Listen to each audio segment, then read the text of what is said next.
All right. So now on to today's topic, and this is why we have Mr. Andrew Warren here today specifically, the importance of a publishing plan. Obviously, I think a lot of people get into self-publishing and writing from a lot of different directions, and maybe they come in more from they just enjoy writing and the craft side of things, and they are self-publishing, and they maybe have dreams of making it big, or who knows what, right? Making a full-time income or even a modest income, any income at all, but maybe they haven't come at it from that publishing angle. What if you had to kind of outline the some of the primary reasons why you'd want to have a publishing plan, like just a few short things, what would, just to get us started off here, what would you say would be a reason why, if you're going to convince somebody, why do I need a publishing plan? My book is good, right? Why should I get a publishing plan? I think that so what I noticed from talking to a lot of authors is, well, first of all, I think that part of a publishing plan is a very simple question that I think you should ask yourself first thing, as soon as you can. If you're already start writing, that's fine, just ask yourself, what are you looking to, like you said, make this sort of a business, whether that's, whether you're a full-time author or whether you just want a sideline income. Is this something that you want to, plan to do for an extended period of time? Or are you just looking to get a book out there? Because there are some people who I think, they just want to get a memoir of an experience they had out there. Like that's all they care about. They don't care about building a career on top of that, or building that into anything larger.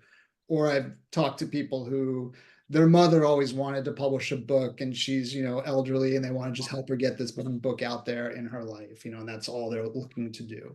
And so I think if you're honestly in that camp, then it isn't that important to have a publishing plan. Then you can just sort of focus on that one thing, get it out there, and you're done. But I think that if you are looking to build an author career, and by career, like I said, I don't necessarily mean that's all you do, but you're looking to have this be something that generates income, and that you're writing multiple books, and this is going to be like a part of your income stream moving forward. I think it behooves you to put a little thought into it, because there are certain steps, like just as we were talking before, like about getting your list built and your reader magnet ready, that if you don't do those things, of course, I don't think there's any like disasters. There's nothing you can't recover from, but it gets harder to do those things as you go on. And if you plan and do these things ahead of time, you increase your chance of success and decrease your chance of frustration and burnout, which I think are very important, because writing isn't easy. And if you're going to be putting out multiple books per year, you don't want to be, beating your head against a wall when you could have set yourself up for greater success ahead of time. Right. I like the point that you made there too. Like there's nothing that's well, for the most part, I don't want to say nothing. Almost nothing, like Right. But 99.9%. you can recover from a poor book launch, or you can recover from those things. There's ways, if you have gotten into self-publishing without a publishing plan and you're even a few years into it, like these are things you can totally correct course on. Right. It's never too late to start, but the sooner you start, the better off you'll be. So. Right. Right. No, exactly. I think that's absolutely true. Like one thing that I did in my own self-publishing journey, other than like publishing two books and then taking a decade off, it's a different story. Was I had written 9 books. It was a project that I had collaborated with Damon Courtney, the founder of BookFunnel, on. Mhm. Drop his name where it just makes me look better. Be like, oh, I collaborated with Damon Courtney. Um, it's a project now that I'm heading up though, but I had these 9 books written and I just dropped them all at once Oh, and wow. them all at once. I was just like, bam, just put them out there. Because it Right. was like, oh yeah, let's just go for it. And it was fun to push that button that many times. Time, don't get me wrong. But in hindsight, I could have I could have, if I had stretched Yeah, that you could have strung process that out a out little bit. for There's some years. hype that, right, there's some hype you generate, and then it's just so much easier, like when you're talking about like getting reviews and things like that. um Now I adapted to that by re-releasing the whole thing as a boxed set, Mhm. and I think, which is something that you and I have actually talked about in the Right. past, or and that's what wound up working for me in that context. Because yeah, to be quite honest, I didn't think that far ahead. It was cool to. Yeah, not a lot of people don't. I mean, writing a book is such a big thing. Writing 9 books is an even bigger thing. So I think a lot of times it's easy to focus just on that side of it, which of course is the most important side of it, right? Right. But I do think it helps you if you can, kind of split your brain a little bit. And, when you're writing, focus on the writing, but then put some time aside to focus on the publishing side of things. Even basic questions like, do you want to self-publish or do you want to try the traditional publishing route? Those are both take a plan and both take time and energy and resources. Neither one of them is easy.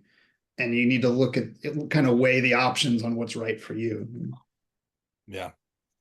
Yeah.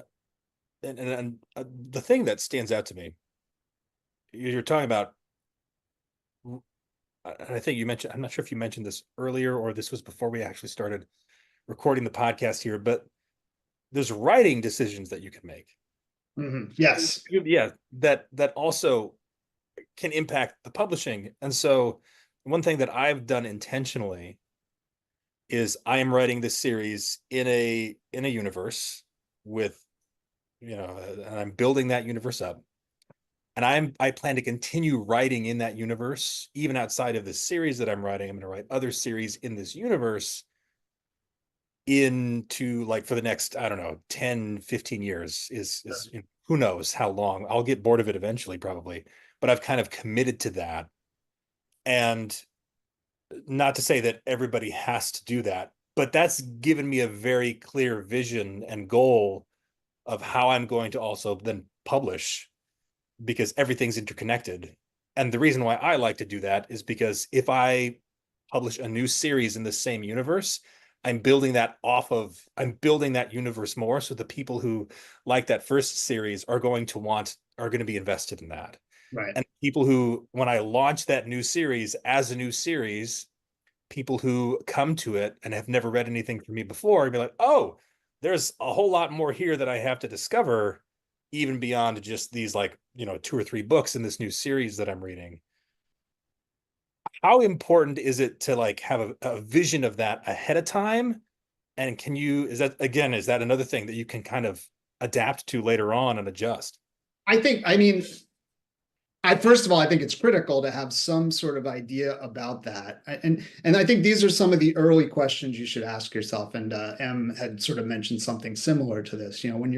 When you're hopefully before you start writing your first book, or if not, as you're writing it, you should, look at it as a business. Look at, and ask yourself, how can I make a publishing, plan out of this book? Because the cold hard truth is, especially if you're going the self-publishing route, it is virtually impossible to sustain an author career off one book. No matter how successful one book is, and most first books are not particularly successful, but even if you like knocked it out of the park and sold 100,000 copies and that's it, like that money is going to dry up quicker than you think, and the interest and the audience is going to dry up fast.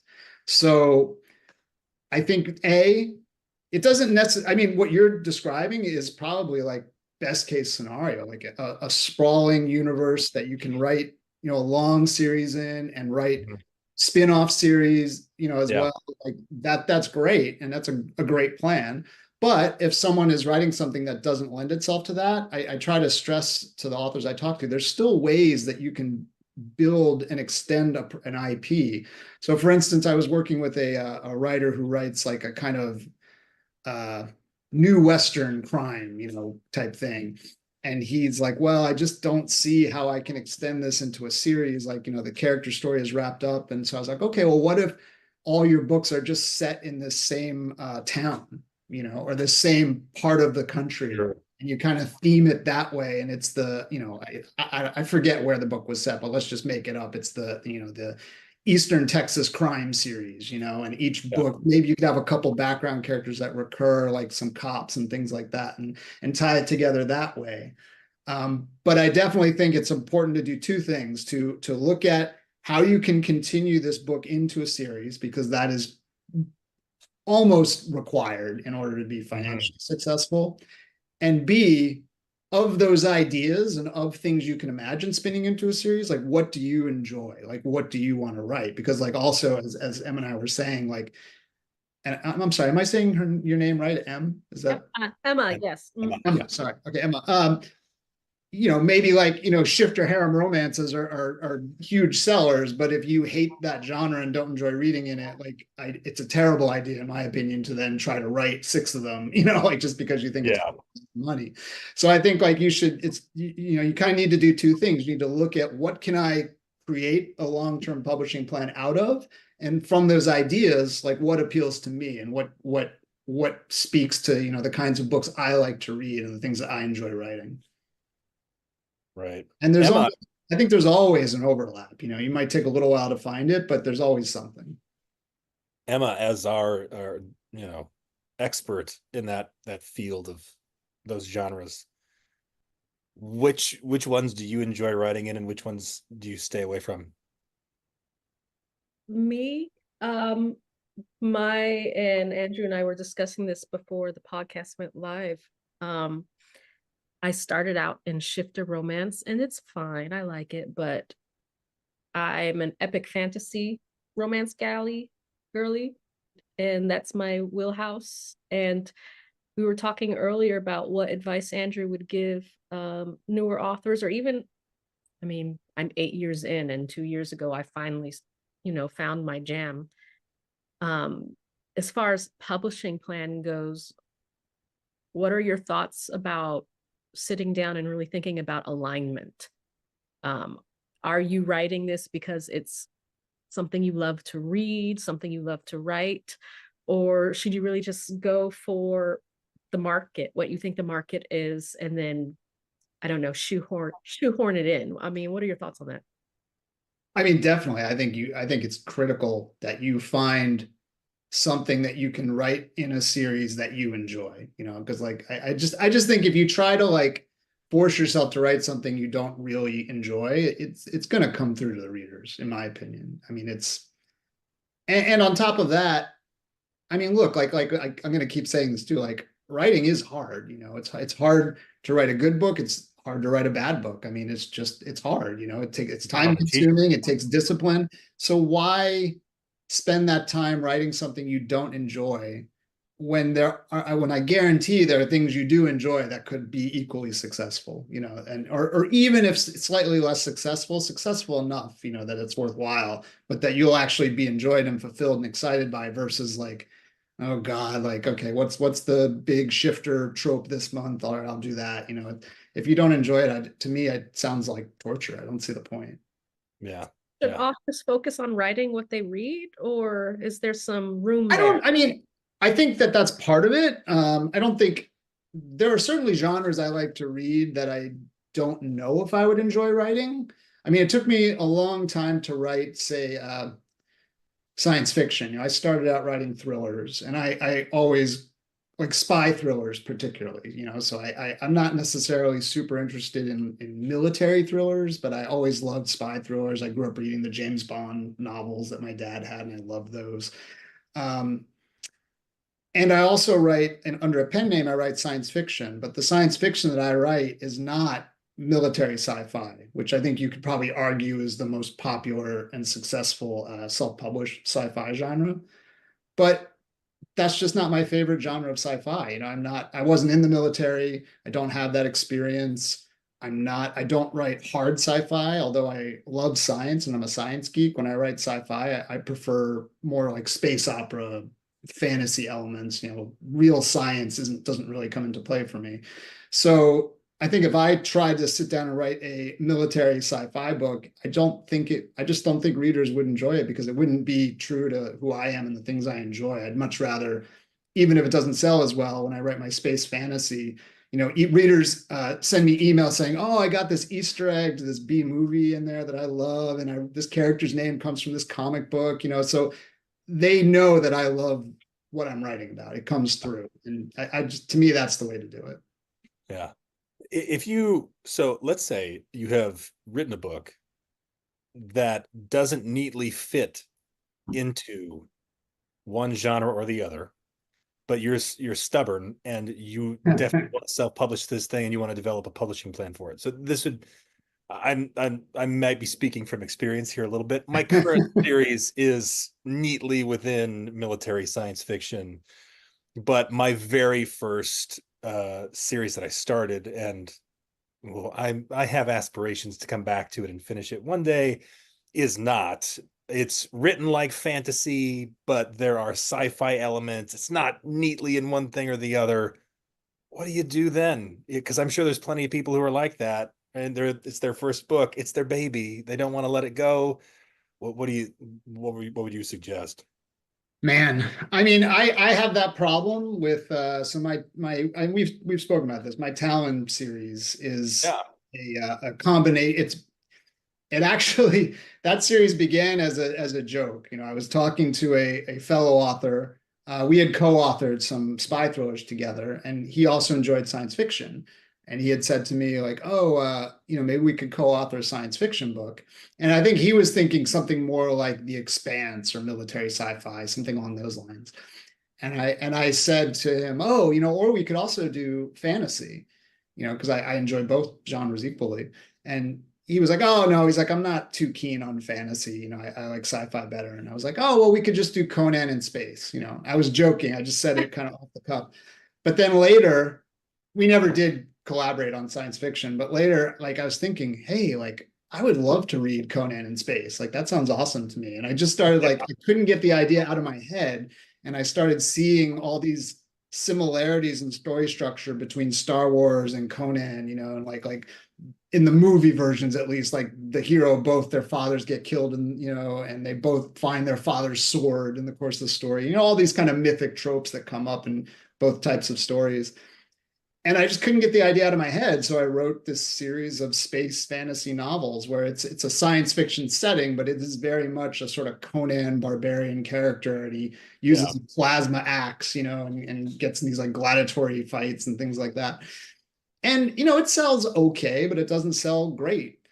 yeah, And I think you kind of have to accept that. The fact of the matter is cross genre things are harder to promote, and maybe it'll take off and maybe it won't. But like I was saying to Emma, I think one of the advantages of a publishing plan, for example, is I also write thrillers, and my thrillers fit very neatly into the spy thriller genre. They sell well, they sell much better than my science fiction. So I can sort of schedule and plan my releases. I can release a thriller, and I have another thriller that I'm co-writing with an author right now, and he's currently working on his portion of it. So I have this sort of block of time where until he gives that manuscript back to me, I can work on something else. So I'm right now working on a horror novel, which I don't know like how that will fit into my publishing plan. And I don't know, maybe it won't sell very well, or maybe I'm not sure if I can expand that into a series or not. But I always know, okay, well, either way, as soon as I get back that thriller manuscript, I can put that out. That will probably do well. And I can kind of bounce back and forth between the series and the different things that I write, and do one, try something new, go back to what works, try something new, go back to what works. And I think that is the advantage of a publishing plan, is you can schedule in these blocks where you can try other stuff. And if it doesn't work out, yeah, you've got something else you can go back to. yeah, yeah. You can scratch that itch to do something that's maybe a little outside of the norm, not writing to market, if you will, Exactly. that out of your system. Yeah,